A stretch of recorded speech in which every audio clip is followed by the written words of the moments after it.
Hi, welcome to another BioDevils podcast. Today we have a very small cast. One of our members fell asleep, unfortunately, but maybe he'll drop by in after waking up. Maybe not. Who knows? But we are going to be talking about some Tormented Souls, indie game that I personally really enjoyed playing actually earlier or late last year and early into this year. And I am joined by some very special guests here, so why don't I go ahead and introduce them? Chaos, why don't you go ahead and introduce yourself first? What's going on, guys? I'm KaptainKaos. Yep. And then next we have Mr. Brandel, SirBrandel, Immortal Brandel. Hi, I'm your vicious species. How you guys doing? I'm still Pretty in good. everybody's podcasts. Pretty good. So, like I mentioned before, we did have another guest, Levy, or Iveega, the Amish man. I think he fell asleep. We don't know. He just wouldn't respond. Probably fell asleep because he said he only got like an hour's worth of sleep just trying to play this game. Hopefully, he'll join in time so that way he could at least talk about some of the questions here. And we'll proceed then. But despite that, let me just get going with this first question. How did you find out about Tormented Souls? You wouldn't shut up about it. Likely. Alright, legit. Actually, don't even remember. I think it was an announcement at a game show, probably. I don't remember where I heard of the game. You Um, kind of got muffled, Brendan. Oh, I said I don't remember when or where I found out about the game. It's probably some game show. Ah, yeah, I think I heard about it before. I'd kind of always been meaning to check it out, but then Dom got it for me, so I pretty much, and then he told me that we are doing this podcast, so I felt more inclined to actually try the game out. Um, so that's kind of how I found out about it, I guess. yep. And then I kind of found out about it through just randomly seeing it on Twitter. Somebody I was following just happened to retweet the game. I didn't know what it was, and I just heard like the save room music, and I was just like, "This is fucking awesome." I don't know what this is, but more games need to exist like this, so I want to play it. I am very intrigued by it. It looks very reminiscent to like a Silent Hill game, and which is very intriguing to me because most indie survival horror games in this kind of playstyle try to go for a more like Resident Evil style, which we'll get into in the next question here. So yeah, after I heard that like save room track and seen some like clips and stuff that were being posted on Twitter that people were retweeting, that piqued my interest, and I definitely wanted to give it a go as soon as I could. And then I got a PS5, and that was like one of the first few games that I got. So yeah, it was really exciting. Um, Anybody else have anything to say? Right, Levy's not here, so um, Yeah. so Well, in regards to the save room theme, yeah, I thought that was kind of like I didn't know about that actually. Like when I first started the game, like a lot of the inspirations that I guess you could say the what it was inspired by is pretty obvious. When you get to the actually get to one of the save rooms and you hear the theme, you're like, oh, this sounds familiar. yeah, we'll definitely talk about like the soundtrack and all that kind of good stuff some more later on in the Hmm. doc here. Do you want to go ahead and read off number two then, Chaos? Sure. Um, Unlike a lot of the indie survival horror games that flood the market that try to go for the typical Resident Evil style successors or first person run and hide sims, Tormented Souls has more of a Silent Hill vibe to it. It's because of this that Tormented Souls is a unique experience from most other indie horror games. In your opinion, what makes this game stand out so much as a good example of an indie horror game being done well? Um, hmm. I I guess I'll go ahead. Uh, I do feel like the puzzles definitely a lot of the puzzles are very similar in regards especially to Silent Hill. A lot of them they do kind of try to go for the the more riddle like puzzles that Silent Hill had. Uh, but I guess I guess in my opinion, the puzzles in the game are both. Well, I guess we are gonna think we do talk about that later, but I guess I'll just go ahead and kind of give my opinion on that. I feel like they're both good and bad. Good because yeah, the puzzles are very complicated and sometimes they do feel fair. The solutions make sense. But then there are other puzzles where the solutions are, in my opinion, nonsensical, and you probably wouldn't have come up with the solution by yourself. A guide is pretty much required for, uh, I would say, a lot of these puzzles because some of them do end up being kind of, uh, just kind of like I don't think you'd be able to figure it out by yourself, like I said. But it's more so in the latter half of the game that I think that becomes more of a problem. Um, uh, the I think that they did in regards to the survival horror. There is some resource management for sure in the game. Um, you definitely want to. Well, I would say like unless you okay, I should say unless you have a specific item, um, you might want to like choose your battles. But if you do have that specific item, then well, there's really nothing stopping you from killing anything that gets in your way, and I think that's kind Triple of shot.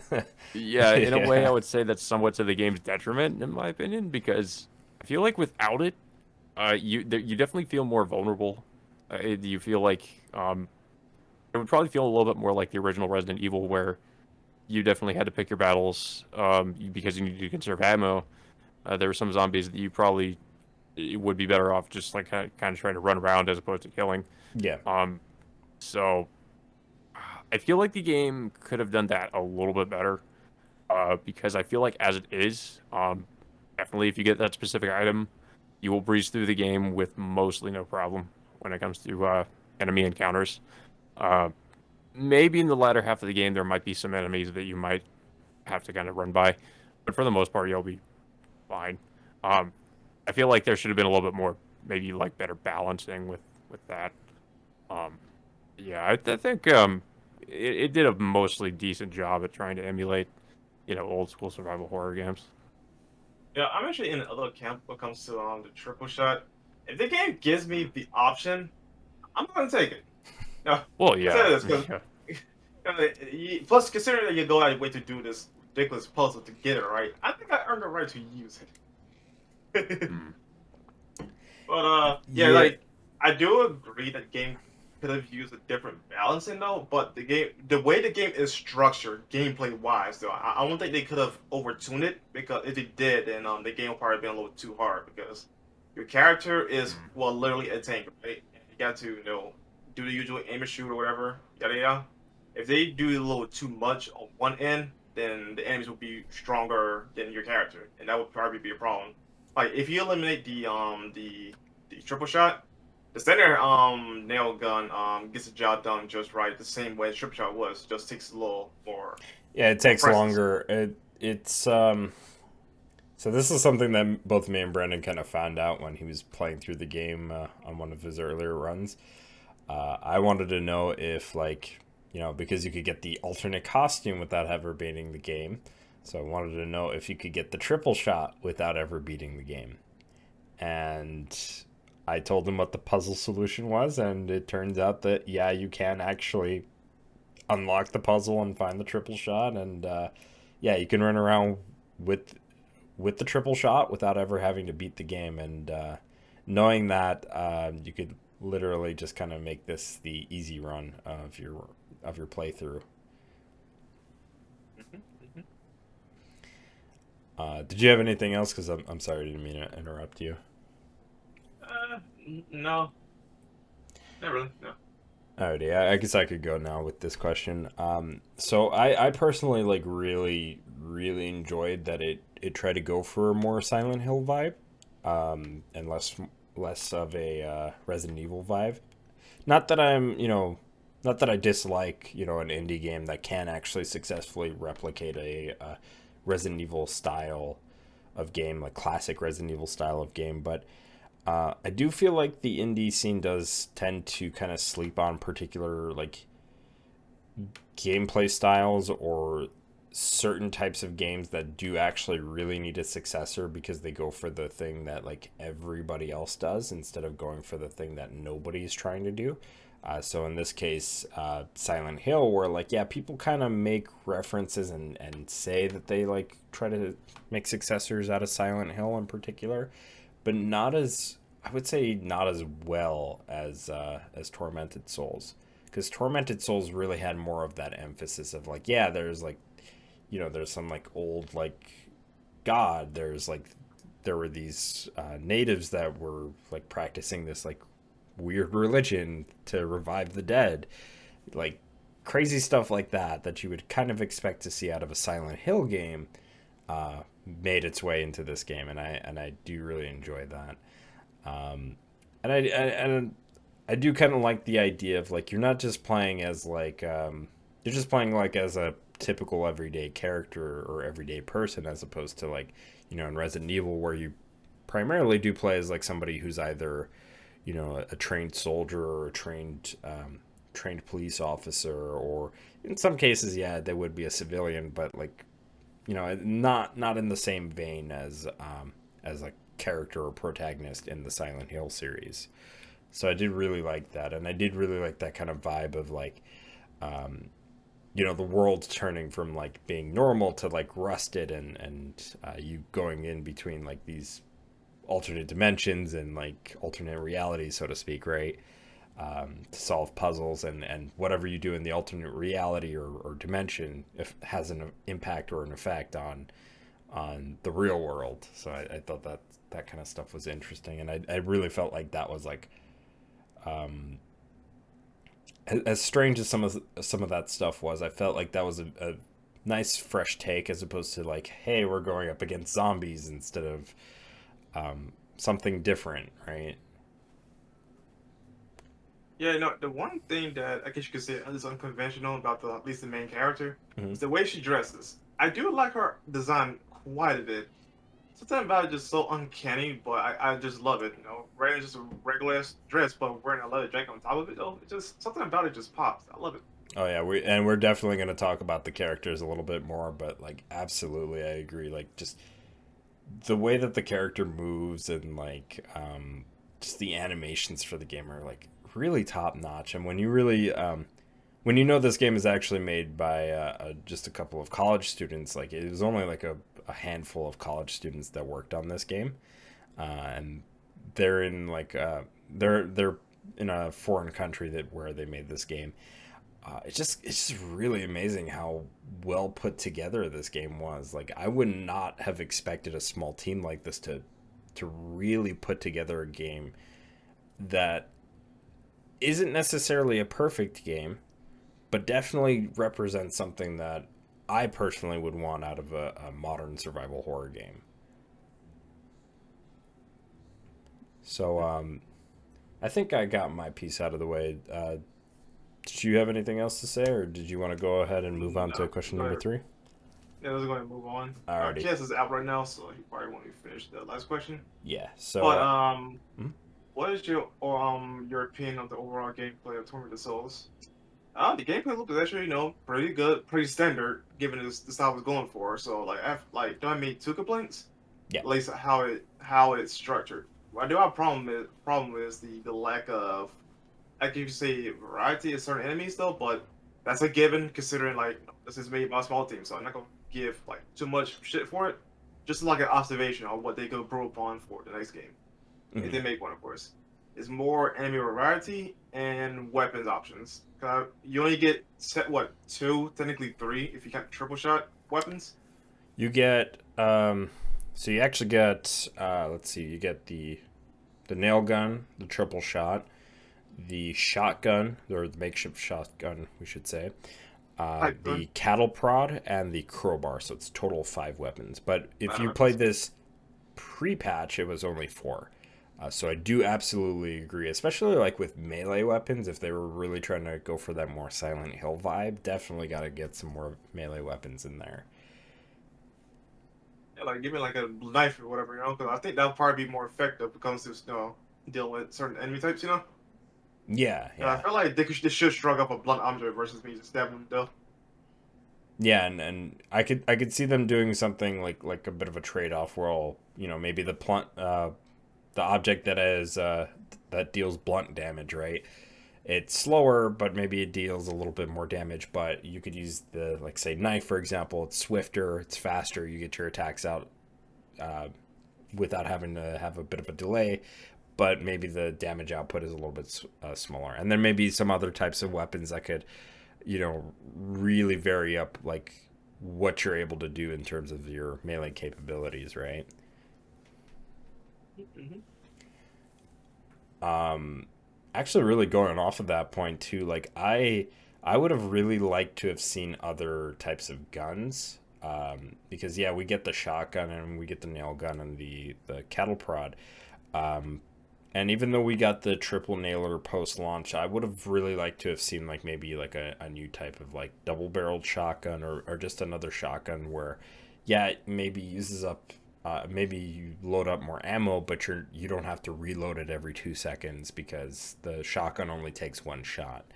I do really, really like the reload animation of that shotgun, though. I do think it's like probably one of the nicest animations in the game. But stuff like that, I would have liked to have seen. Um, I do also think that, like, from a gameplay standpoint, it is nice that the dodge is in the game, but I hardly ever used it because I felt like I was always getting hit despite doing a dodge. I didn't feel like there were any sort of like iframes associated with the dodge. So Yeah, I I do. keep forgetting the game had a dodge though, because you can deal with stuff, just by being stationary, especially if you know the enemy's coming around the corner. And forgot about the two, to be honest. Yeah, you almost never have a reason to use it. It's there, but it's really not good. So I do think that like with a sequel, if they were, and we'll definitely talk about like potential sequels later too, but like if they were to do a sequel to Tormented Souls, like that's something they have to definitely look at because like for a first outing, like the overall gameplay I think was definitely pretty solid.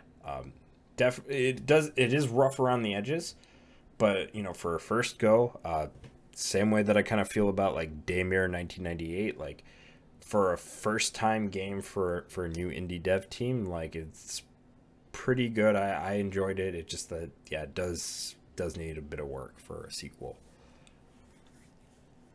What about you, Cass? What did you think of the overall gameplay? Um, yeah, I mean, I enjoyed it. I think like I mentioned before, it definitely feels like it does a pretty good job of emulating older survival horror games, specifically, Resident Evil and Silent Hill in particular. Um, uh, like I mentioned, I, I guess like the only thing that like I guess like I have previously mentioned just the puzzles. I think the puzzles got a little bit ridiculous near the end for sure. Um, and I think there was a little bit too much excessive backtracking at some points in the game. Um, but other than that, yeah, I Oh pretty shit, much Levy's here. Sorry, I didn't mean to interrupt. uh, Uh, no. I was just gonna basically say, yeah. I mean, I enjoyed it for the most part. Like it has flaws. It definitely had some things that needed to be maybe it needed a little bit more work. But for the most part, I enjoyed my time with the game. for sure. Um, since Levy just got back in, hey Levy, why don't you go ahead and introduce yourself? Let everybody know who you are, and we'll let you talk about question number 3 since we're not that far into the doc here. Sorry. Yeah, I am. My name is Iveega, but you can call me Levy. Just a little fun fact: I am the last one in here, and I was the last one to actually beat this game. Yep. And I'll answer one of the questions, which was like how I found out. Yeah. Short answer: Dom. Yeah. Mostly it's because of him. Yeah. But how I feel about the gameplay about Tormented Souls, it's not. Like honestly, I felt like it played just like like the old Resident Evils and Silent Hill games. So I didn't have much of a problem with it. I thought the overall gameplay for it was nice. Alrighty. Since you're here now, do you want to go ahead and read off number 4 for us? Oh yeah, I wrote this one. Which was what what were your opinions about the characters overall? Like, this could be about their design too, if you want to put that there. Okay. Well, I guess I'll go ahead. So in terms of just the characters in and of themselves, I think it's one of the weaker points of the game, in my opinion. They're fairly one-dimensional. You do get some more about them in notes and stuff, but not really through not exactly through cutscenes or anything like that. Like, there are some notes that expand on some of the characters, but a lot of it is about the characters you don't really see, like some of the what was it?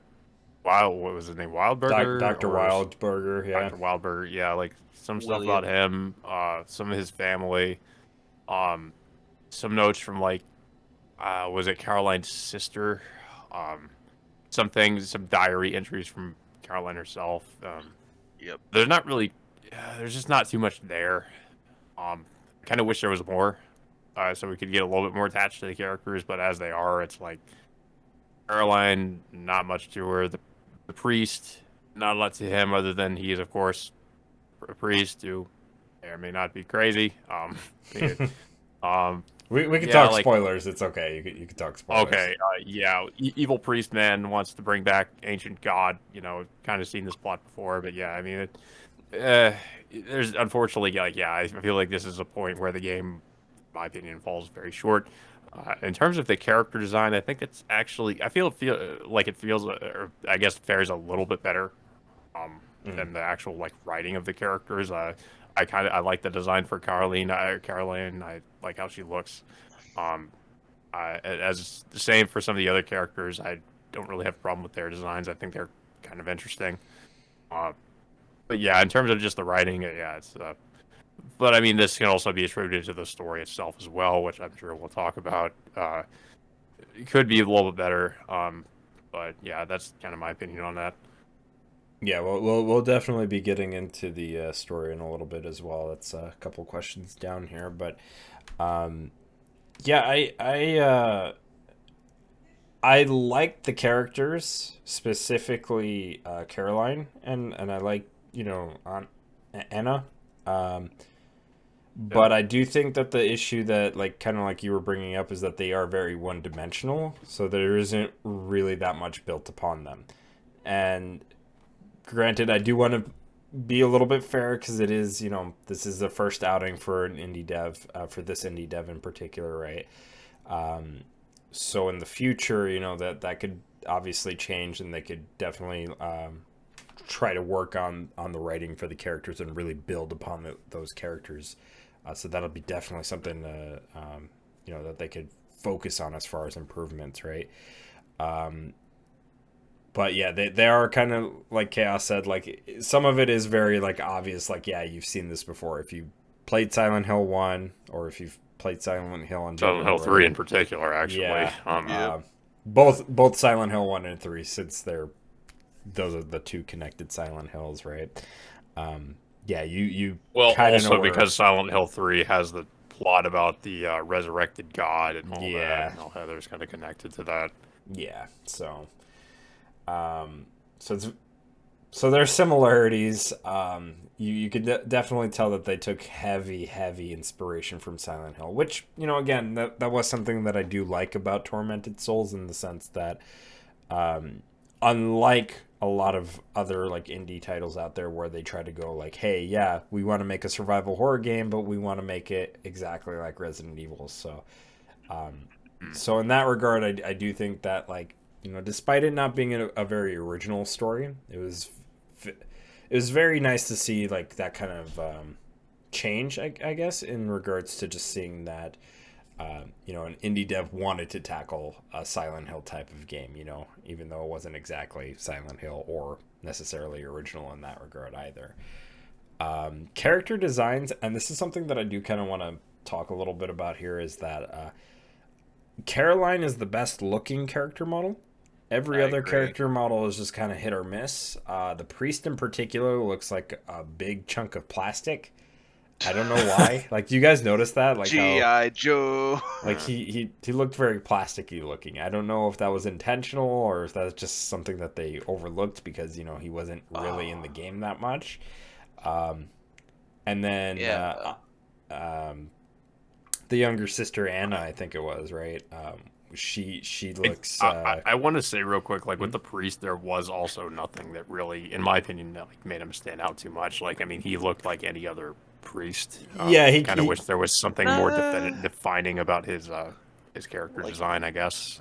Like when it came to like that's the thing I noticed too is like when it comes to like Caroline's design, it's like okay she has a jacket kind of like a frilly flower skirt and it's like okay it looks like cute design and also the animations when it comes to the visual effects it works. Yeah, well, I was gonna talk yeah, about and then that of course for the sure. eye patch or the missing eye.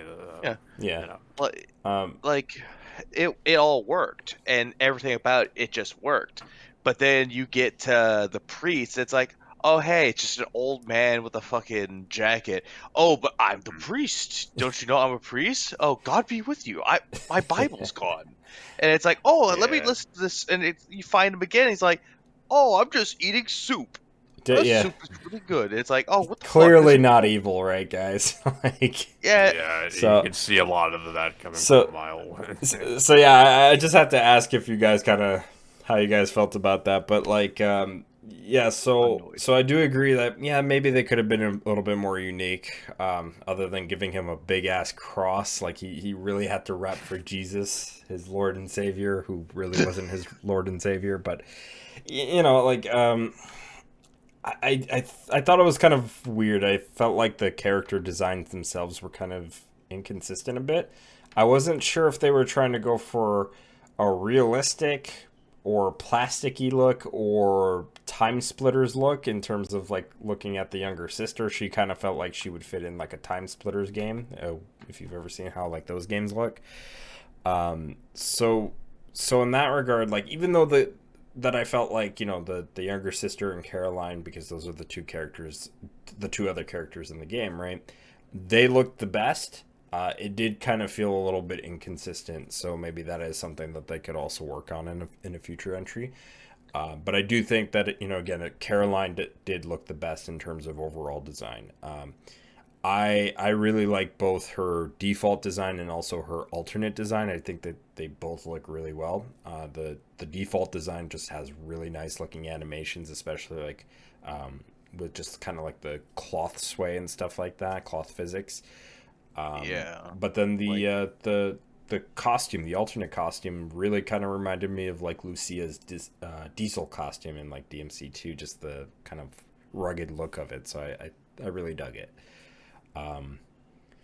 But that's enough about me talking about this. Does Levy or Brandon want to go on this question? I think Brandon is the only one that didn't answer. Well, you didn't really talk about this question either, so that's why I asked. I did actually. I said that I said it's like I like the design of Carolyn, and I noticed that when you kind of like move the character, like she kind of has like a weird like kind of saunter when she walks. Yeah. So the skirt can like go sway from side to side. But then there's some instances where I kind of found out when you like lift up her weapon, the skirt would like fly up, and it's like, oh Yeah, hey, you can see underneath it. Brandon And then saw there's- that shit when I was then- playing once. And then there's times I was like, ah, they're white, gotcha. And then there was one time it was black. I was like, wait, are they white or are they black? I don't know. Don't question it. Honestly, I was convinced that she wasn't wearing underwear. That's my headcanon. But then again, you don't see the underwear. You don't see any much of her clothes, and then it's like the new model. But then again, I played both the PS4 and the PS5 version, and honestly, PS5 versions like visuals were better. I also. Well, that's why it took me a while. To answer the question though, pretty much what Chaos said though. I agree. All the characters were pretty one-dimensional, not development of either ones. But in particular though, design-wise, yeah, Caroline, the main character, is just chef's kiss, amazing design. But yeah, that's about it really, because you guys already nailed the head with the question. So I was gonna add more to that, but that's already another question. But I'll get to it whenever we get to that question. well, all right, so are we gonna talk about like the voice acting of the game? Yes, that's what I was. I do like I put that. I think I put that as a question. Yeah, voice acting. Okay, well, we can say that for them. All right. I read up the next question. What are your thoughts on the soundtrack? Break down good. I thought it was okay, give or take. Like, there's some parts of it where it's like, okay, it's peaceful. Oh, hey, you're going down a hallway. Oh, highly reminiscent of Silent Hill, and all of a sudden, soundtrack gets really dark and ominous. Oh no, something like the Regenerators there. Shit. Yeah, like I thought the soundtrack was pretty decent for the most part. Like, I definitely appreciated the, like some of the, like, there's this constant kind of, like, I don't know what you call it, like low guitar riff, like kind of sometimes when you're walking through the mansion. Does a good job of complementing the atmosphere. Um, I definitely appreciated the pretty obvious, save room theme when you enter the, I guess we more or less call it the save room or any of the save rooms. And although I did notice somebody like one of the reviews I was reading about it said that one of the complaints they had about the game actually was that whenever an enemy appears, there is like the music obviously changes, and they kind of wish that wasn't in the game so that I guess it would be more unpredictable when an enemy would show up and you'd be more caught off guard. I guess. I kind of agree with that. That would have been interesting. Actually, I don't agree with that though because the Okay. enemies don't have natural sound cues. So the soundtrack's pretty much the only Yeah. thing you have to indicate as the enemy in the room. Because like even in the older Silent Hill Resident Evil titles, right, the enemies have some form of sound cue to let you know there's something in the room, but you don't know I where. guess I'm kind of mixed on that. I can kind of see where he's coming from, but yeah, like I didn't mind it so much. And I mean, of course, when you, I guess you would say whatever, like, because I guess I just called it like the stalker type enemy, but we know it's like Anna's other form or whatever that chases you in the game sometimes. Like when she shows up, there's like a music cue. There's the soundtrack changes whenever you walk into a room and she's in there. I kind of like that. I thought that was interesting. So then and of course you go into any other room in the game and you hear that music, she's there. So I thought that was interesting. Yeah, another thing I noticed is that the save rooms was like highly reminiscent of like Resident Evil, or it's like when you first encounter the first monster, it has like that little kind of like that violin going like that generic sound. It's like, oh yeah, jump scare. Yeah. Um. Yeah, I thought the soundtrack was good. Didn't really have any complaints about it. I thought it was okay. That's the only thing I gotta say about it. What about Dom? What does he Hold on. think about the soundtrack? Yeah. Oh, that was Well, I can find it right now. Uh. Hey. Yeah, Yeah, I guess download. we could move on to the next one, maybe. Six. Yeah, whenever he gets back, Uh, he'll talk about his he'll talk about it. Who wrote this question down? I can read it. Yeah, go ahead. Read it. Okay, so number 6. What's your opinion on the enemies in the game? Also, how do you feel about the lack of bosses with there only being one boss in the entire game? I didn't really even think about that until now. That's true, yeah. Honestly, whenever I was reading the doc before playing the game, I was like, "Really? There's only one boss?" And then I'm here now. I'm here now. Okay, Sorry about that. Welcome back.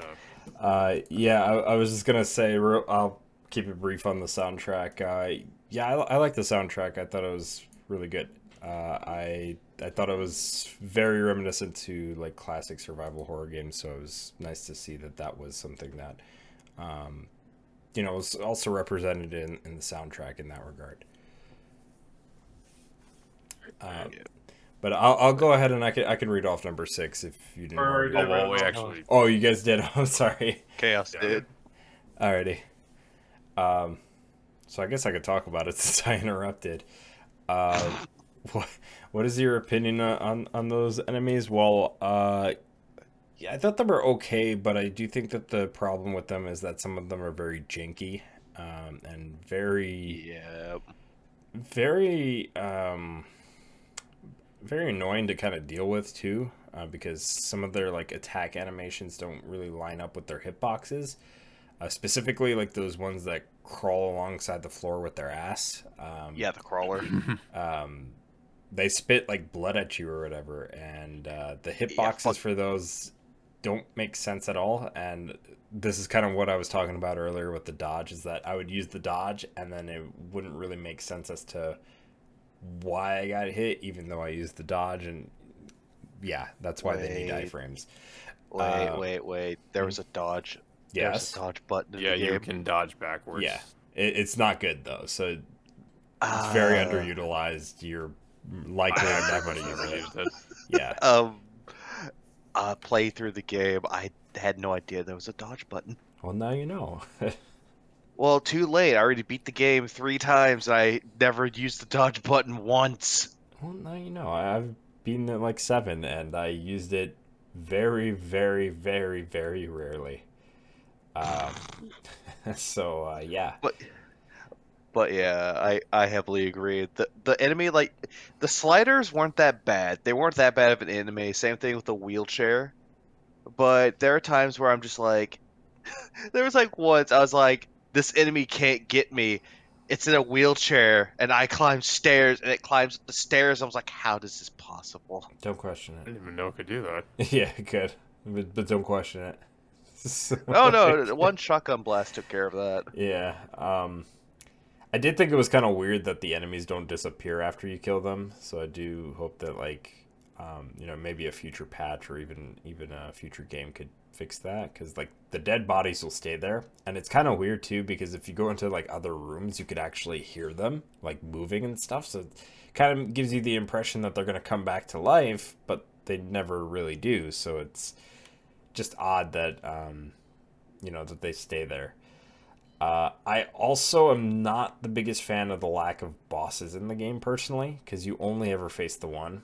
I feel like it would have been nice to have seen at least a couple of other bosses that kind of fit alongside the themes of the game. Especially because, like, if you watch the like intro cutscene of the game, the hospital looks way bigger than what they lead on to. The hospital looks bigger than what they lead us to believe it to be.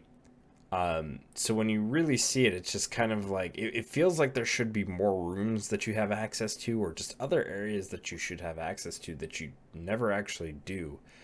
So I would have liked to have had some more bosses, or even like if it wasn't inside the hospital in the other reality, that would have been nice to have seen, because the other reality doesn't necessarily have rules in it, doesn't necessarily have to have the same exact layout. So I don't know why they opted for only one boss in this game. So I did think that was a bit weird. But anyway, those are my thoughts. Oh, no, I was gonna say it's funny you bring that up, because I actually thought, so when I got to the penthouse in the game, and you first like encounter, I don't know what the proper name for this enemy is, but They call it the monster mostly. Monster, yeah, okay. So when you first encounter the monster, yeah, I actually legit thought it was a boss, because the way it's set, the whole thing was set up, like I was like, oh, this is a boss fight. So I started. Nope. I'm not kidding. I unloaded everything I had into it, and it would not die. And I was like, what the fuck is going on? It kept getting back up. I'm like, what am I supposed to do here? And then like I had to find out the hard way, because I left the room. And I came back, and it was gone. Yeah, and I'm like, are you fucking kidding me? I love that. That's what I like about whenever they introduce the monsters. Is like, it's like as soon as I got farther, I heard the music. I was like, nope, leave, come back, monsters. Yeah, that's what I thought was funny, because I brought that up before. Every time you enter a room and you hear that music, you know it's in there. Yeah, you just leave, and that's literally the speedrun. You leave and it disappears. I feel like, I don't know. I guess they could have. I feel like I kind of wish they handled that a little bit differently. I guess because it seems like easily exploitable. You just leave and it'll go away and it won't come back. But it is annoying to deal with when it is there, because it'll just like, you can get around it sometimes, but sometimes it'll just get you and start fucking trying to eat you or whatever. But there's really no point when you could just go back to the room that you just came from, only to enter back into the room that you were trying to go to. So like it's a really I'm glad you brought that up, because I almost forgot about that, because Yeah. Well, I see what they were Yeah. trying to do with it. They were kind of trying to make it like one of the stalker enemy, type enemies like in Resident Evil. Like it would kind of like hunt you throughout the game, I guess. Regenerators. But I feel like the way they handle it, like you pointed out, like you could easily just leave the room and it'll go away. I feel like it should have just kind of followed you around, but maybe that was they couldn't have done that, so I don't know. But Honestly, that would have pissed me off. I would have stopped playing if they did that shit. yeah, but I guess overall opinions on the enemies, like I'll be honest, at first I was kind of hoping, like I felt like there wasn't enough variety with the enemies, like I kind of wanted there to be a little bit more, but as I played the game more, I started to notice like there was a little bit more variety, there was a little bit more enemy types that you would fight, but it's mostly in the latter half of the game when those show up. And most enemies are pretty easy to deal with for the most part. Like, I think we already mentioned, like, if you have triple nailer, or at that point, if you have the shotgun or the electric lance, most enemies aren't too easy to take, or I mean, aren't too hard to take down. I thought the enemies you fight in the bunker in particular, the guys with the masks, the hazmat suit guys, those guys are fairly slow, so I didn't have much of a hard time to deal with them. Like at first, I kind of like my strategy was running away from them until I realized they can go down pretty easily. Actually, they're not as tough as they might appear. So once I realized that, I was like, oh, okay, well these guys are a joke, like so. I don't know. I guess like yeah, the enemies aren't too bad, but they're also I kind of wish there was maybe a little bit more to them, I guess. And I also can kind of see the potential of what they were trying to do with the what was it, the monster enemy, but I feel like it was a little bit, I don't know, could have been done a little bit better. Yeah, I guess absolutely. Because there are times I'm just like, oh no, Oogie Boogie's coming after me, leave room. It seriously looks like something from Ghostbusters, honestly. Like something from Ghostbusters meets Nightmare Before Christmas with Oogie Boogie. Yeah. But honestly, like I think the only monster that had the cool design was the hammer. Is that the Those are the ones that you meet towards the end of the game where it's like they only carry a hammer and they try. All the guys in the bunker, yeah. I do think it's actually cool when you first encounter them because, like, you're walking down the dark hallway and then their eyes kind of, like, glow in the darkness, kind of like in the notes you were reading about them. Like, they were kind of being hyped up in the notes, and I was wondering if I was ever going to encounter them in the game, and then you learn, like, oh, okay, there they are.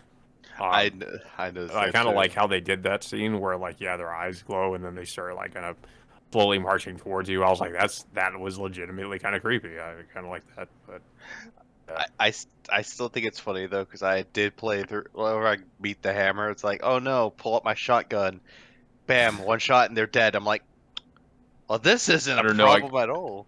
I guess survival horror games have kind of ingrained within me, like, okay, if you can avoid it or avoid killing it, do that. So that was kind of like my first inclination, and then I was like, oh well, I guess I'm gonna kind of have to kill these guys. If it's a big monster, it's gonna be a tank. That's what it's engraved into you, which is and then you realize like, oh, they go down in like 2 hits. Yeah. Oh no, worse is like what was it? Whenever before you get to the final boss, when you have to fight 4 of them, I'm like, shit, I'm gonna pull up my shotgun. 1 shotgun ammo. The rest of it was nails. They do give you plenty of nails, so I mean, that's the only good thing about it. But yeah, I think we didn't really talk about the final boss, like the boss of the game. I guess that would fall under the enemy types. But nobody talks about it though. Like, is it one of those bosses where it's like very forgettable? I honestly, I kind of felt like it was. I don't know. I mean, it was different at least. Like, it was a different looking enemy, but the way you deal with it, like, it took me a little bit to figure out what exactly I was supposed to do, and then once I figured it out, I was like, oh, okay, well, this is pretty straightforward. So yeah, it's just like, get rid of the tentacles, flip the switch, or just activate each switch, go back to it, shoot it again, rinse and repeat. Yeah. Yeah. Well, there wasn't too much to that. I don't know if you could really call it a fight. Following like the arcadey 3 hits and it's gone. Yeah, I wasn't too big of a fan of the final boss fight because it really wasn't a boss fight to begin with either. So that's kind of the other issue that I had with it. It's just kind of it was disappointing in that regard. So I do hope, like, again in the future, if at all possible, like, we actually do get some boss fights that aren't like, I don't want to say like. I want them to be challenging, but I just don't want them to be bullshit, so to speak. So that's what I'm hoping for. Yep. I think if they ever make a sequel, add bosses to it. Don't just put the last one. Yeah. But yeah. Anyway, yeah. Did anybody else have anything to say in regards to the enemies, or? Now, granted though, I would say that I'm fine with it having like loads of no bosses because I love the flow of the game, getting from point A to point B. But an extra boss or two wouldn't hurt. Next time. Oh, speaking of like bosses, I thought the walker, like when you first encounter it, I thought that was a boss until all of a sudden, hey, there's more of them. Sure, yeah, I got an army. Let's go. Like, honestly, I think that when it comes to like monsters with a cool design, the hammer and the walker were the only two that actually kind of looked cool in my opinion. But they're easily taken out with either both shotguns or the lance. Yeah. But that's just me. All right, I think we're pretty much good on this topic. So I guess I can read off the next one here. What were your thoughts on the story for Tormented Souls? I'll wait for everybody to answer this. Alrighty, yeah. I think I'll go real quick. Alrighty. Yeah. Okay. Yeah, it definitely felt like. I mean, like most of the rest of the game, like it's definitely obvious this was very much inspired by a lot of other survival horror game stories. Basically, like, yeah, the one of the sisters is like, she gets separated from her family. She finds out, like, or she's trying to save her sister in the back in this creepy mansion. I don't know. Like, there's a lot of it you get from the notes, but you get a little bit of it from the cutscenes. But from what I got from the story, like, it was okay, but I don't know. It could have been a little bit. I was not engaged with it, to be quite honest. There's honestly not really too much to say about it. It's kind of like I kind of feel the same way about the story that I do about the about how the characters are written. Yeah. And that being, not all that great. I'm actually prone to agree with that because whenever I play through the game, I was like, I played this before, or I've seen this type of story before. It all feels very familiar. Yeah, like take not for that example. That's always bad, but there's familiar, feeling familiar, and then also being like trying to do their own thing, and then there's familiar where it's like, okay, like I feel like maybe they were trying to do their own thing here, but it just feels like they got, I don't know, they were maybe trying a little bit too hard to be like everything that came before, if that makes any sense. Yeah. Instead of really trying to do their own thing with it for real, like I don't know. Oh no, I gotcha. It's like that's why I was gonna say it's like take for example Silent Hill, like the whole purpose of this, and also Resident Evil 4 as well, because like the whole purpose was for her to go to the hospital, find these two girls, or find out what happened to them. Cool. Getting captured by the enemy essentially, and then there's this cult. Yeah. Well, and then there's the time travel stuff too. I didn't mention that at all. Yeah, time travel. I completely forgot about it because it's honestly, I don't know. This is a criticism for me, I guess, like kind of a negative. It feels very shoehorned in. Like, I see where they were going. They were trying to basically, like, this is their version of the Silent Hill Otherworld, and I find that kind of interesting. But, Oh, Silent Hill Origins, essentially. well, no. But the other any Silent Hill game where they do the Otherworld segments, like, you go into the Otherworld. In this game, it's like you go into the past, technically, when you go through the mirrors. And I feel like that could have been better implemented with the plot because it feels like it just comes out of nowhere, honestly. Like the whole time travel element of the plot, and it's not really commented on much. Like the Caroline kind of acknowledges it, but isn't really like, oh my god, I just went to the past. Like she's I don't know. Like she's not really accepting that she's in the past. Like what was it? When you first go into the past, you're not sure what it is. You're thinking that this is a dark world essentially. But then later on, what was it? When you see the cross, like Jesus is on the floor, it's like, oh no, Jesus, what happened to you? And then all of a sudden you go to that time in the past, and there's Jesus. He's on the cross, and you see the priest. Samurai Jack, man, let's go. Are you going to play games that suck ass, though? That's the problem, if you're going back to the past. Oh, God. I know what you're referencing. But no, it's like there's a point of it where you see the priest, and he's like, oh, hey there, I hadn't seen you before. And she's like, but I've seen you. This Jesus was on the floor, and he's like, "What? No, I take pride in this this Jesus." And it's like, okay, I don't. That's not exactly how it went. When you go back into the past and you take a look at like the cross, she mentions to the priest like, "Oh, hey, like this was on the ground destroyed," and the priest says like, I take pride in this. We always try to maintain it here, and we take pride in maintaining it here. So you like also, he's basically saying like you must be delusional or something. So it only barely kind of explains the whole situation with like how the priest says, well, like, oh well, we met a couple of days days ago, so like it doesn't necessarily address the issue of like, and we'll get a little bit more into the time travel stuff with the ending, but like it doesn't really address a lot of the other aspects of the story, of like why you're able to do it and how this impacts the story in any significant way.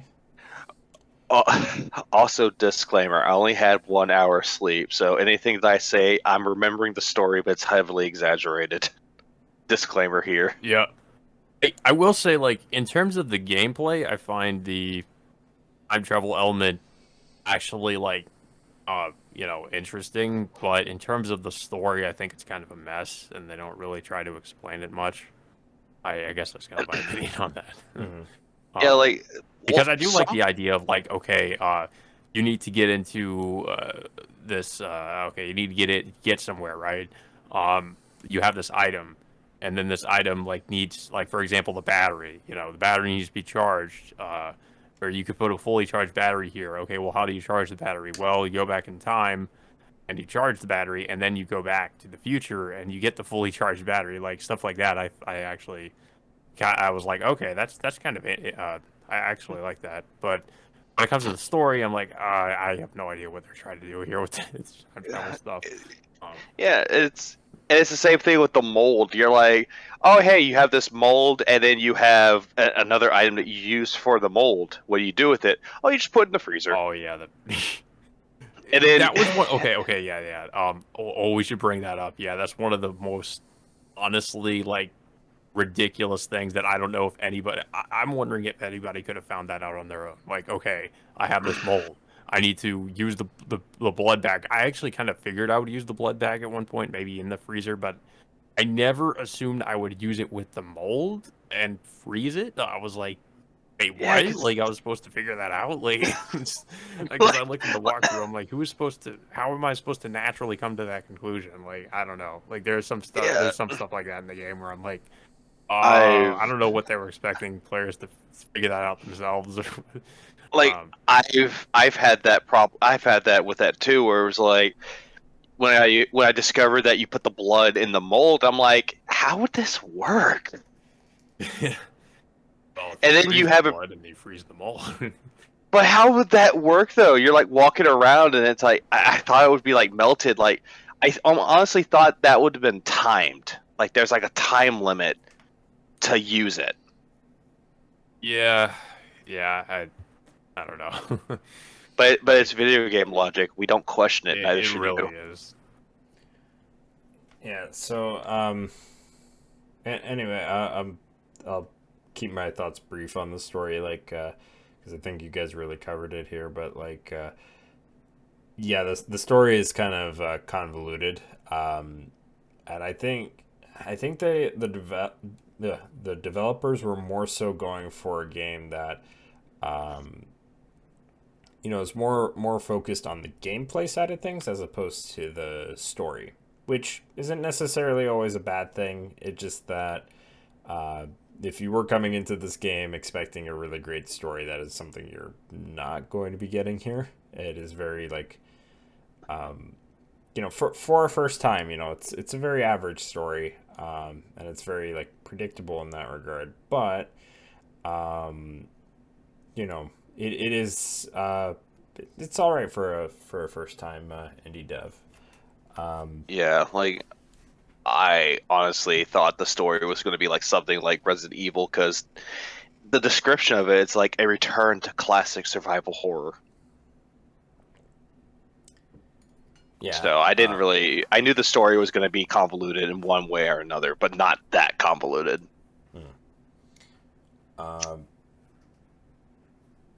Yeah, I don't know, Brandon. Do you have any other thoughts on the story before we move on to the next question? Oh, I'll wait if Brandon answers. Yeah, I don't know if Brandon's here. There was one part of the story where I actually thought this was actually like a part of the story, but turns out I was wrong. I thought the priest was a ghost the whole time. Really? I actually thought he was a ghost because it's like all of a sudden it's like, oh yeah, the priest is in the X-ray room where you first meet him. Okay, that's fine. And then later on he meets you in I forgot the second place where you meet him. Like, I think it was like the dining room. It was the. Okay, yeah, you're right. It was the dining. The dining room, and then I think the hospital Observation room. Yeah. Yeah, and then he was in the. He's in like extreme care or whatever because his fucking arm was like torn off. Yeah, they don't explain ICU. why that happened or what tore off his arm, which is really kind of weird when you think about it, because it's like, well, what he did say, like, he did say, he said that thing stole my Bible, and I'm like, oh, okay, so a creature took his Bible but ripped his arm off in the process. Yeah, but I do wonder then, did he cut his own arm off just to make up that story? That is one thing. That there is a part of the story where the main character had to do something. Well, yeah, like because the main character, puts together a fucking mannequin arm and staples it to the mannequin. So like for some reason, his arm got put together somehow. And the same thing, like when you first go into the past, you have a plastic heart, you put it in a baby doll, and then you go back to the future. And then Doc Brown yells at you. You don't go into the past. You put the baby heart you put into, or the fake baby plastic heart or whatever you put into the plastic doll, and when you come back to the real world after you go into the other world, the patient who had open heart surgery who died, their chest cavity is sealed up for some reason. No particular reason. It's just completely sealed up as if it never had happened, and then you're able to, electroshock them in order to get the fucking wrench. The wrench thing that you need for or not the wrench, there was the fucking the torque to get that from them. Well, that's still a wrench, Dom. Yeah, it's a type of wrench. Yeah, I'm saying it's not a wrench because you get a wrench in the beginning of the game to open up a door. So but well, a different that's a monkey door. wrench. Yeah, but yeah, it's very it's very out there. Yeah, but I get yeah, we've covered this enough. Unless like I said, if Brandon has anything to say on this, I don't know if he's still here or not. Yeah, I'm here. I'm here. I'm just gonna have to admit. Oh, okay. Do you want to go ahead and read off number 8 then? Okay, so where's your take on the endings for the game? Do you think you could possibly see a sequel in the future? Also, what do you think of the time travel and time altering events that may have some consequences leading to a sequel? I do hope we get a sequel though, but I'm kind of in the camp now that it should be like an anthology series where each game plays a different character. Mm. You know, I'm actually kind of agreeing with that.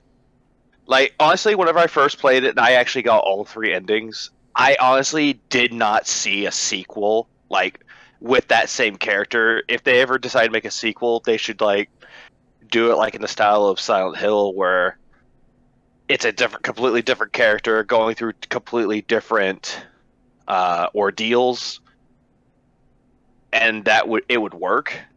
But can we all just agree that the worst ending, aka Remorse, was the worst ending, and I actually hated that ending? Yeah.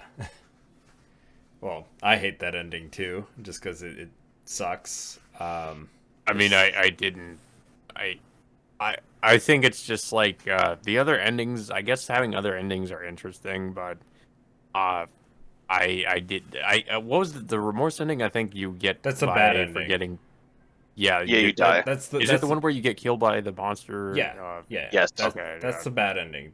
I think if I literally without the walkthrough, I would have probably actually gotten the ending where you just left by yourself, because I literally was about to forget. Like, I was like, oh, that's right, fucking girl in the cave, the cell. Like I was like, oh yeah, we got these random, like, I think it was like bolt I cutters. think we got bolt cutters or Yeah. something. Yeah, I was like, okay, what Yeah. are we using this on? I completely forgot about it. I was like, oh, okay. But then I didn't think, I was like, oh, that's right. Yeah. We told, because it happened so far back in the game. I'm like, yeah, we told her we are going to rescue her. I was like, oh yeah, we did say that. Well, okay, how are we going to do that? And then I was like, oh, the bolt cutter. Oh, okay. But I thought we were going to use something else. And then at the last minute, they're like, okay, here's some bolt cutters. And like, okay, what are we using this for? And then I was like, I looked at the walkthrough. I'm like, oh, okay.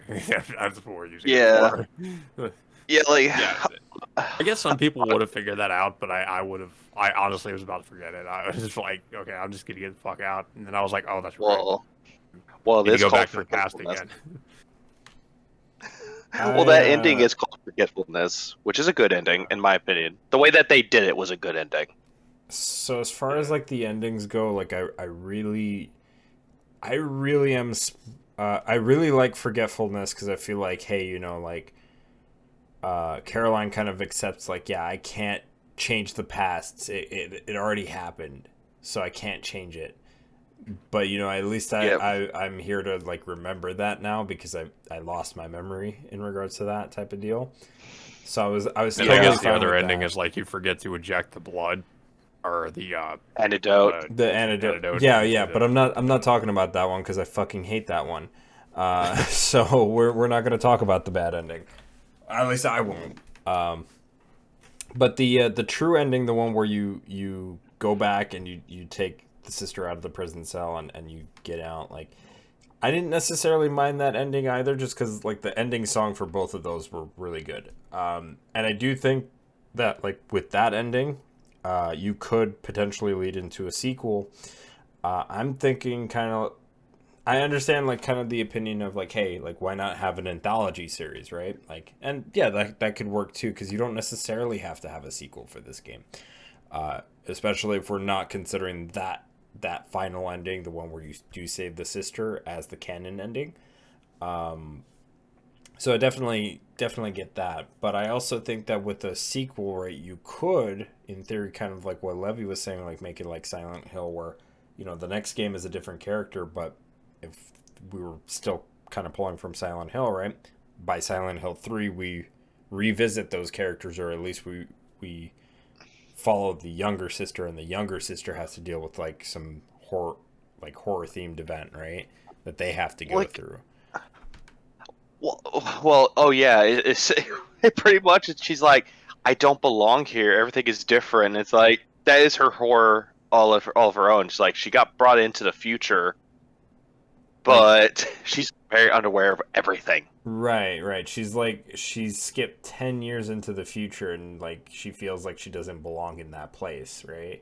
So, Like what they need to do for that. Like I wouldn't say use Anna or like don't use them in the sequel. Like make like a little note, like a little side note of it, like what happened at this hospital. Like say that Carolyn decided to like make a story about like there's a story on the news or a news article about it.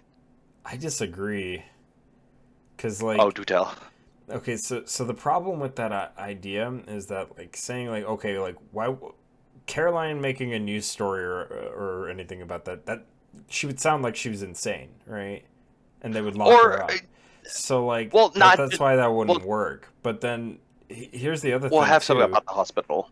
Here's the other thing too. Like, I don't think that they should just leave it as a note, because like, I think if they're going to delve into like the potential consequences of like pulling a person out from the past and then also telling them, hey, we're going to go back and save, your mother from the past, right?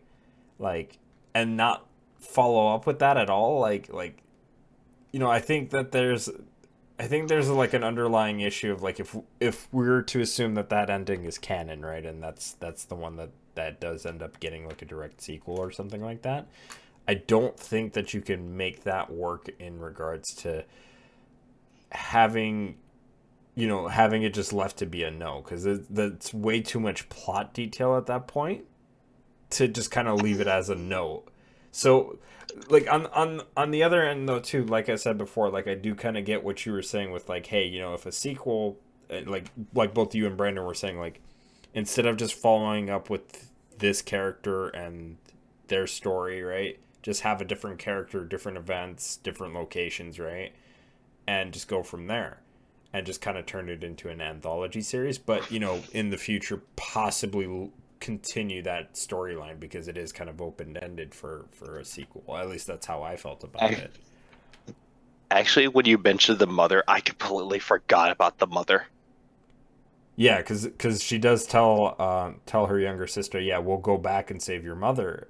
But they never do. So it's like how are you going to address that? And then here's the other issue too. Like in the story, the priest, which is the grandfather, as it turns out, like mentions, hey, like back in the past on this island where the hospital is founded on, there used to be a tribe that lived here, and they had shaman that would perform these rituals to bring back the dead to life, right? So like, how are you going to address all this, right? Like, and what if what if that tribe didn't just live on that island? What if they lived in like a town that was nearby to that hospital? And, that's how you can really make a real, like, this is obviously a Silent Hill type of successor deal, right? So that's what I'm saying. Like, that's what I'm thinking. Like, I don't know if you could necessarily make that not necessarily a anthology series per se, but again, not necessarily against that idea either, where they could do different stuff for each game to continue that particular potential franchise, right? But how you could continue this particular story with a sequel, addressing the questions that were kind of left unanswered. At least that's what again, that's what I think. Yeah, I mean, they could like do a direct sequel to it, in quotes, they could. But at the same time, it's probably going to be one of those games where they'll probably do a story for that sometime later. Yeah, which, again, I could see them doing it in a similar fashion to like how, if we look at like Silent Hill as like a parallel, right? Silent Hill 3 is the direct sequel to Silent Hill 1. So I could see them doing something like that, where a Tormented Souls 2, right, or whatever, if they decide to just go with the subtitle, that next Tormented Souls game has nothing to do with the first game. It just happens to be in that universe. So Just as long as they don't pull a Disgaea when it comes to like naming the direct sequel. Because they did that same thing where it was like, here's 2 different characters, but then many years later, after the first one came out, they called it Disgaea D2, which is very confusing. Well, I think we really talked about this question long enough, so why don't we move on to number 9? Could I have you read off number 9, Levy? Oh, this is a long question. Fine. Tormented Souls doesn't really have any post-game unlockables or additional content, but currently the game only has 1 costume and additional secret triple-shot nail gun, both which could be obtained in a new game run without prior completion of the game. If you could add additional content to the game, what would you like to add? Honestly, I want to say just more costumes in general. Maybe they could do like a Resident Evil, like a range mode or something, where things are in different places. Oh, that's a good idea. I'd never thought about that, actually. Yeah, I can't really think of too much, honestly, in terms of additional content. Ditto. I personally, I would have liked to have seen like additional like difficulty modes, because there's only just the one. So I would have liked to have been able to play the game on a harder mode. Costumes, obviously, if at all possible, maybe like 1 more additional weapon. I think there could be maybe like DLC chapters or something where they could maybe expand on expand on some of the stuff that were talked about in the notes, like a lot of the backstory for the Wild Burgers or whatever. Like maybe they could have some like playable segments, just kind of expanding on that. I think that would be kind of interesting. Like extra episodes. Yeah, something like that. That'd be cool too. Maybe show things from Anna's perspective, sister, so we kind of get some more about that. Be open to that. Yeah, I wouldn't mind like a DLC chapter or something like that where you could play as a different character, maybe. Yeah. You know, just to Play as the priest. God no. But like you know, just something more. I was more so thinking like, you know, I would like an additional difficulty mode and like, you know, maybe some additional costumes and maybe like 1 or 2 additional weapons if at all possible. But again, I know that's like it's an indie dev, right? So there's like probably not a whole lot that they could do with that. So I know it's like kind of asking for a lot for an indie dev, but you know, if at all, I would like to see like additional difficulties, because I think that would be like the bare minimum there to see get added in. What about Brandon? That's it. Sorry. Oh.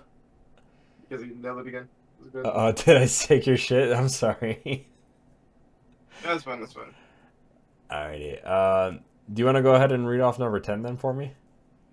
Pretend to just scroll up. Shit. Alright. Could/should we see other games like Tormented Souls? If so, what improvements should the devs make where Tormented Souls fallen short? I already said it. Enemy variety, weapon variety, maybe make characters more interesting. You know, the stuff we technically already said earlier. So. Yeah. What you guys? Yeah, so I actually wrote this one. So yeah, I like to see more games like it.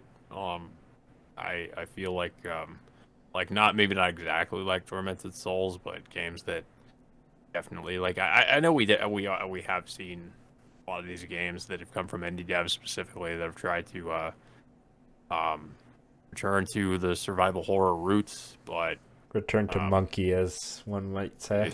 Yeah, with varying results. Some of them have, you know, been pretty decent and have, you know, definitely captured that same feeling. But Tormented Souls, I aside from Tormented Souls, I feel like Remothered is another one that I definitely have enjoyed. You know, it does feel kind of like some old school Capcom games like Clock Tower, but is also kind of trying to be its own thing at the same time. Then we had a lot of these other indie games that are trying to do the same thing. But yeah, I would like to see more games like this. Maybe with less, the games are more so, like I mentioned before, kind of trying to do their own thing and not be so, because, and not that it's all necessarily a bad thing, but you can tell where Tormented Souls takes a lot of its inspiration from. I feel like maybe if we had more games that are trying to, more so trying to be its own thing, but also maybe taking I guess like gameplay in terms of its gameplay inspiration from those older games, but it's trying to have more of like its own original story, something unique. I'll definitely like that. But yeah, that's pretty much my take on it. I would say going off of that opinion, because you were saying like Clock Tower, like when you were talking about like Remothered, but like Clock Tower specifically before like Capcom did Clock Tower 3, because it was kind of passed around towards a couple of different companies here. Yeah, that would be kind of interesting to see like more like successors like that. But then again too, like I would also personally like to see games like Tormented Souls, where they try to go for a more Silent Hill type of vibe for it. That's part of the reason why I really enjoyed this game.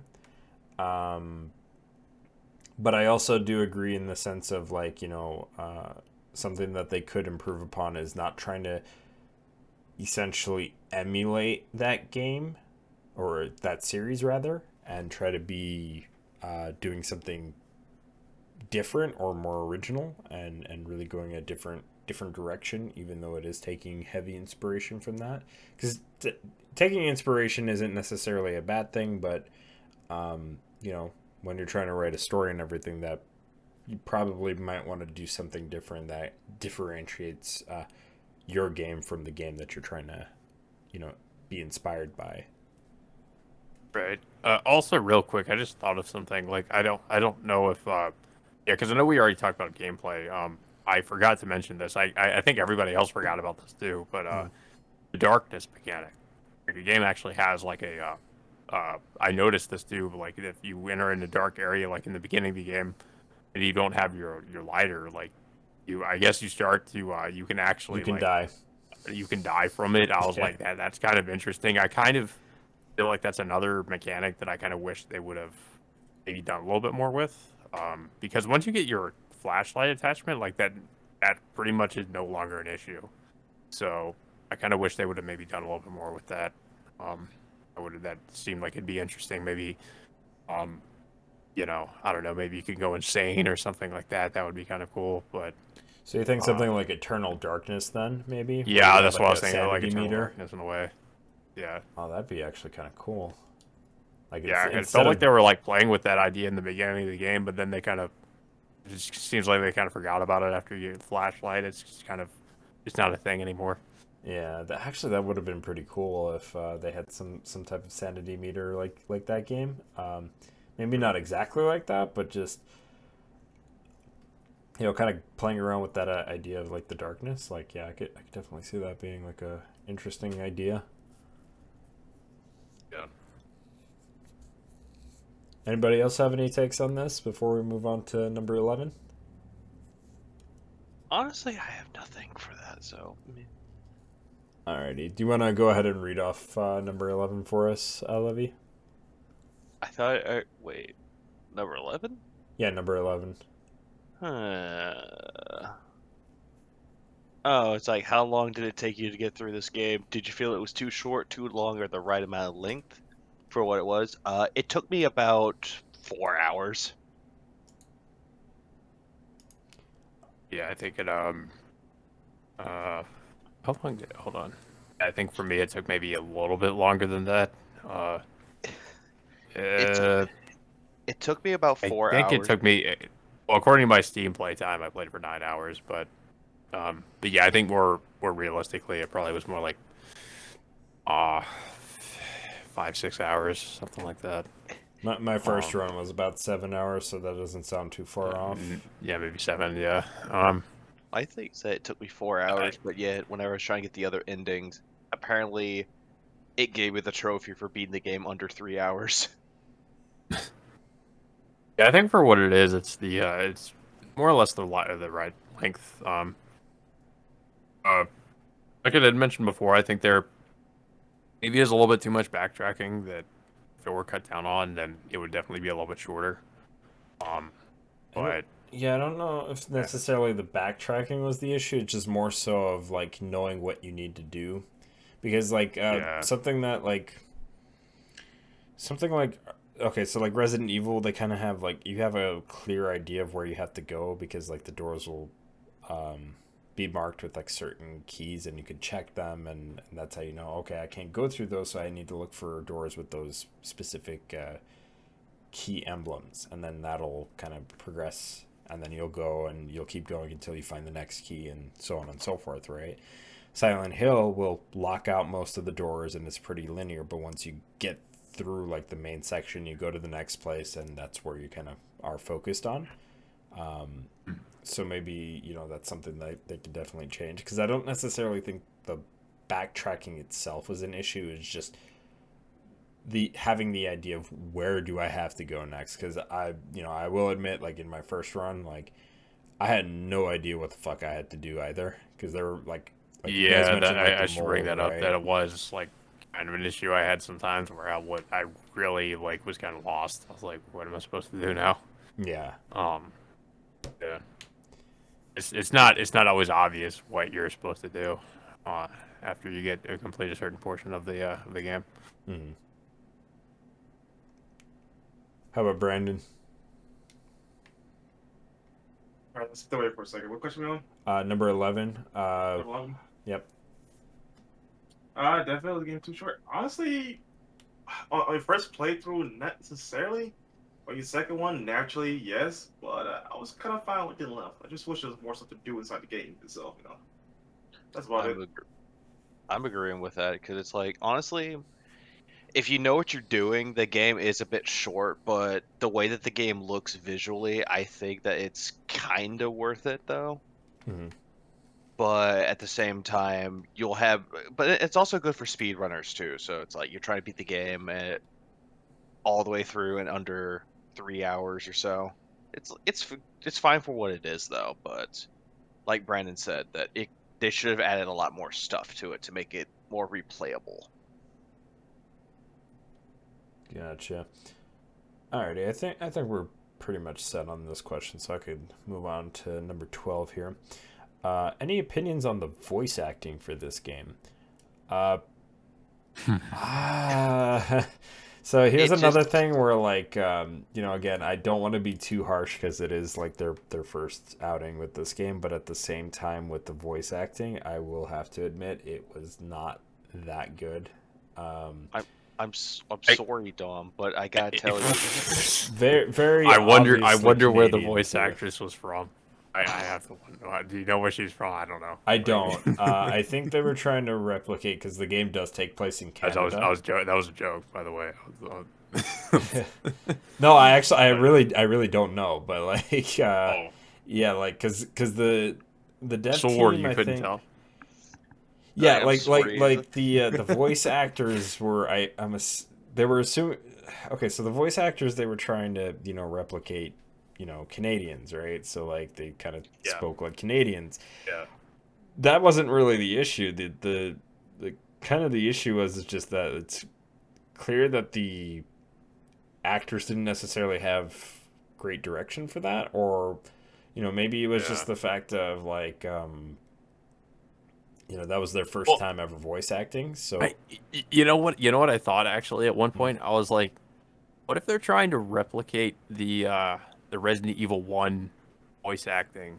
Oh, like the really bad awkward voice acting, line delivery. Yeah, like I thought that for a second. I was like, it could be that, or that they're just like you said, yeah, like the line, the directing isn't that great, or they're not really like, you know, conveying emotion as well as they probably should be. But I mean, like I said, like I understand that they're, you know, they're amateur voice actors, but Actually, fun fact about fun fact about one of the voice actors: the person that played Anna has a YouTube channel.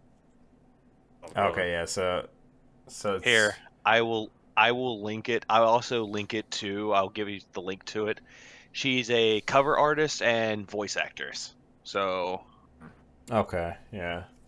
But you don't know about like the other characters, like. that's what I'm trying to look for. Here we go, Tormented Souls. Carolyn or Caroline is voiced by. They don't have a thing for her. They say JT, but I'm not. I don't know. So Hang they're on. they're probably like very new to voice acting, which I'm not really too surprised by.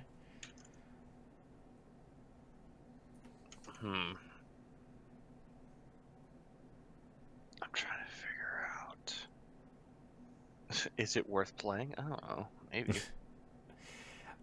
Yeah, but I can't fault them too much. Like I get it. You know, it's an indie game. The voice actors are mostly Actually, like matures, so actually, I mean, yeah, you were right.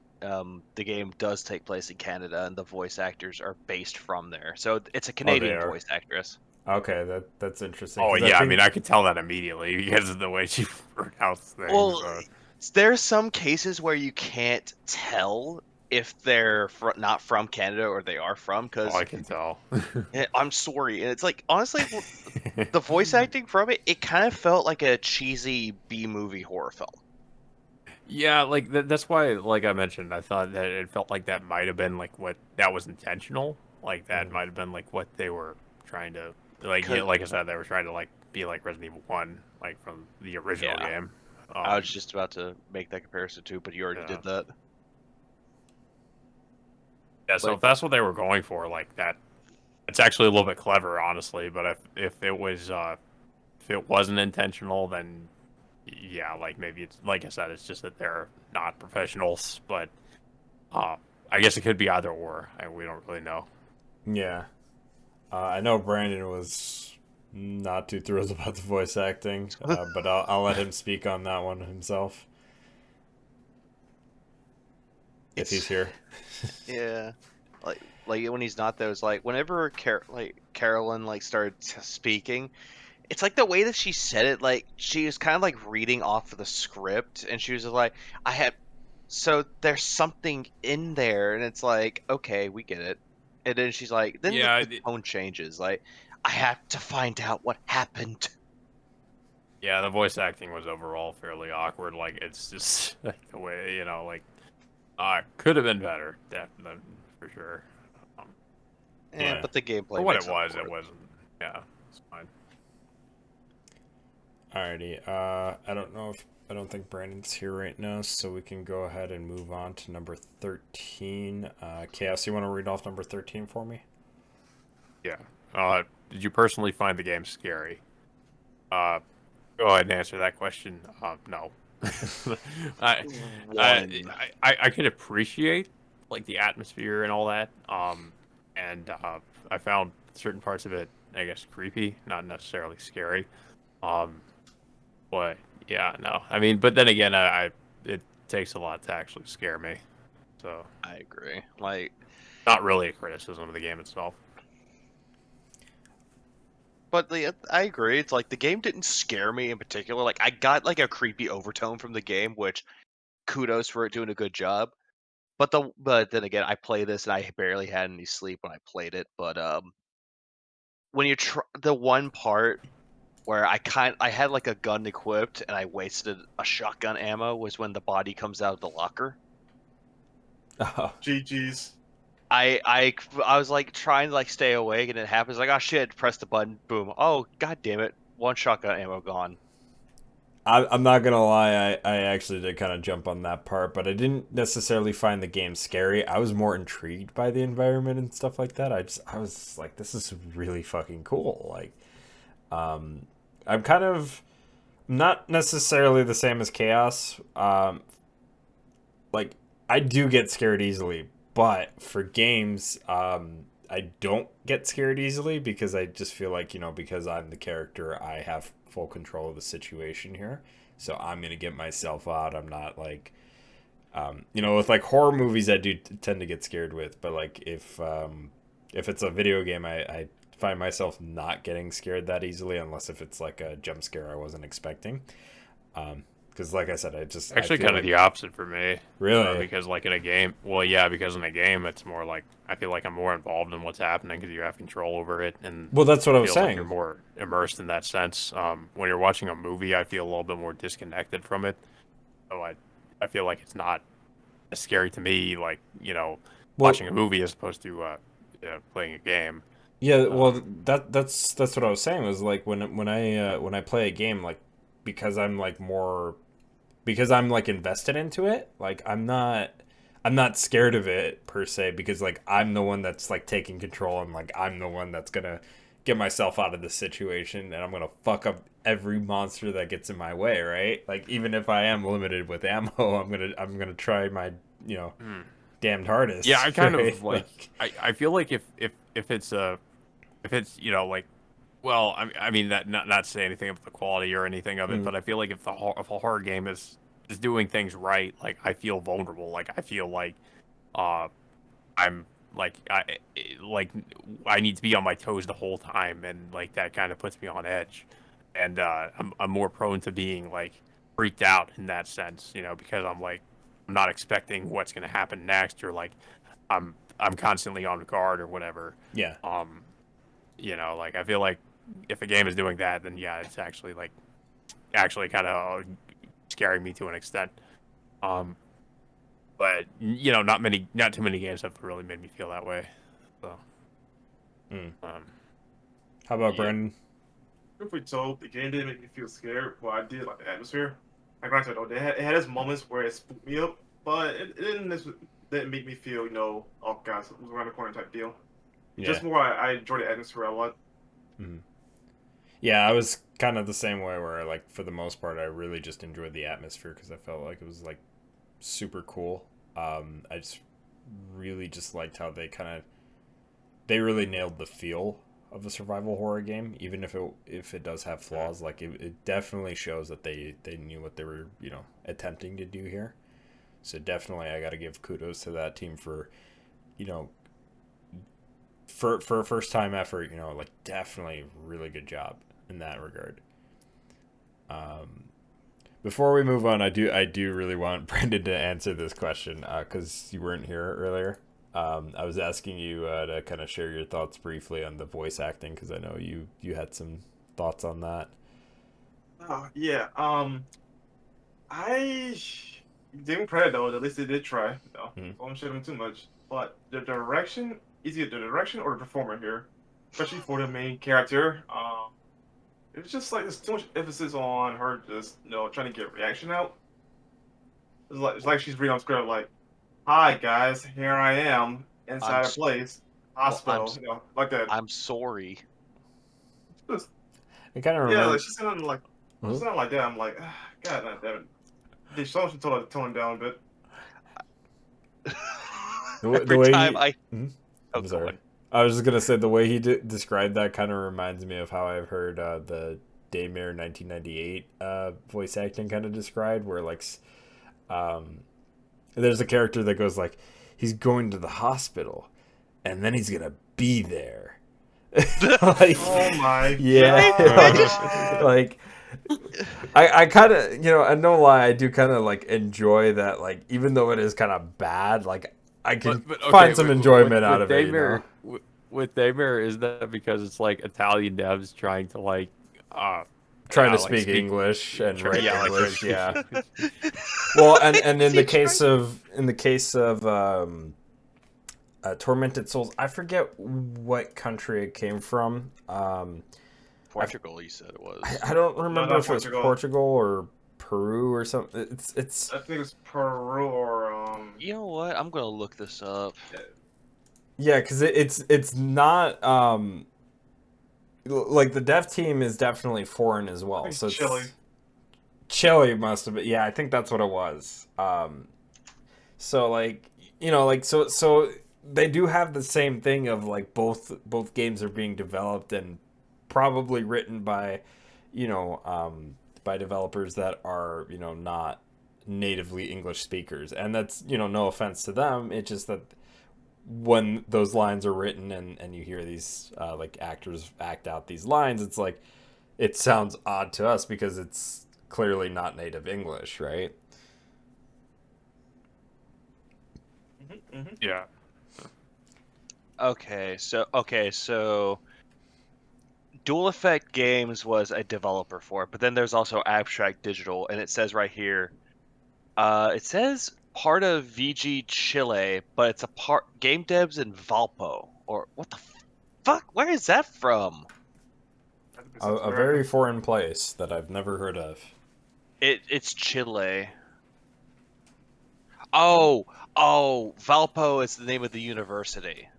Okay, yeah. So like, but yeah, like it's so it is a similar situation. I didn't mean to dwell on the voice acting question too long. It's just that, you know, something that I wanted to get Brandon's take on before we moved on to number 14.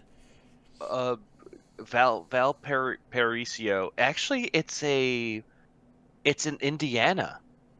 What? Yeah, but that's where, like you said, there were a bunch of college students, but they set up in Chile. Okay, yeah. So they could have been like Chilean people that went students, to college. right? Yeah, that went to college in Valpo, in Indiana. Huh.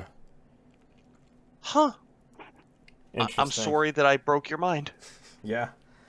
Still though, like you know, because the developers are, you know, based off of like that information, they are still foreign developers, right? So it's, I guess that kind of makes sense as to why that might have been the case as to how the voice acting turned out. But, you know, definitely like probably not the worst voice acting. It just needs work.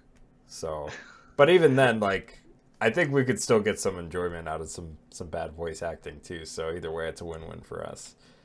Oh, bad voice acting, or just any type of acting that's bad. Yeah. If done right, it's enjoyable. Like Neil Breen. Oh God. At least Neil Breen committed suicide. I can't believe you committed suicide. Oh, God. Jim, how could you have done? How could you commit suicide? I now reside as president. I now resign as president of the bank. Oh God. Before we get into I am here now discussions, yeah, let's wrap up this Tormented Souls podcast. I'll go ahead and read off number 14 here. Overall, how would you rank Tormented Souls on a scale out of 10? If you don't want to, or if you don't use a ranking system, would you recommend that? Would you recommend it to people to play this or play something else? So to answer that question, because I do want to just be brief on my answer, yes, I do not use a ranking scale, but I would highly recommend playing this game. I've played it several times. I probably played it the most compared to everybody in this call here, and it is one of my favorite indie games that I've ever played. So as far as you know, a recommendation from me, and this isn't even like part of my review series or anything like that, but yes, I would absolutely recommend picking it up. If you pick it up at full price, that would be recommended. However, I understand if you want to wait for a sale, and this game does go on sale quite often, I believe. So, you know, as soon as the next Steam sale goes on, or the next sale on any other platform goes on, definitely try to get your hands on this game, because, you know, it is worth at least 1 or 2 playthroughs. Yeah. What is the full price for this game, by the way? Like $20. So it's $20 digitally, $40 physically if you picked it up that way. That's kind of a big jump. Holy shit. $20 to $30 is probably a fair price for it. I would not say more than that, but I would have said 20. Yeah. So okay. Ranking wise, I can understand not using a number system, but I guess to give people an idea of my opinion of the game, I'd probably give it a 7. I enjoyed it. It definitely has some issues, which is to be expected of an indie game, but I think it's a fairly decent game. I would recommend it to people, but okay. So I'd recommend to people who, they're survival horror fans, they want their survival horror fix, and they haven't been getting it. I'd recommend checking it out. For people who aren't as heavy into survival horror games, though, maybe they're more like casual horror fans, horror game fans. I might have a bit of a harder time recommending it because it definitely feels like it is very much catered to people who are like, really hardcore survival horror fans.